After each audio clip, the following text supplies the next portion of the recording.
Senator Ed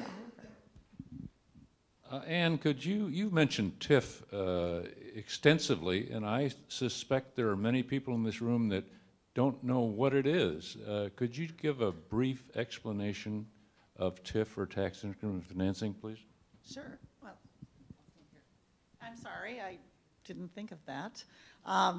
Tax increment financing basically means that if you're a business and you incrementally grow, you're going to do an expansion or you're going to put a new building in, that increment of taxes, that's where the increment comes from, that increment of taxes that you would pay, you get to keep.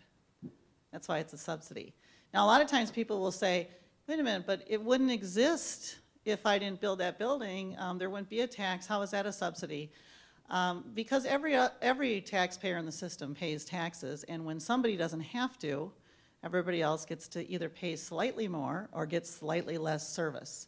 So the property taxpayers assist whenever something is held off. That incremental tax is held off, and you'll hear people say, yeah, but we pay that tax. Well, you write the check to yourself. So for example, if you had tax increment financing for homes, which we don't, the way it would work is you have a house and you want to remodel and put a deck on and expand part of the house and new windows.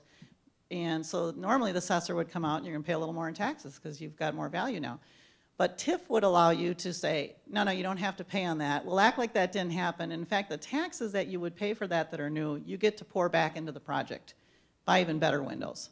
So that's kind of a simple way to think about it. It's the new excess increment tax that you would receive, the cities and the counties, you're now not going to receive because it's going to go back into the project to build the parking ramp at the Mall of America, or to build the senior development in Wayzata, or whatever it is. And there are different kinds of districts, and they are to have public purposes, and they're restrained in certain ways. They get certain amounts of years. It gets real technical, but that's basically what it is.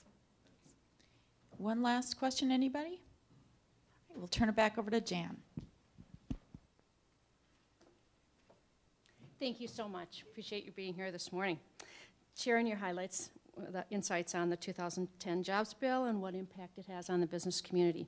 Please join me in a round of applause for our guests.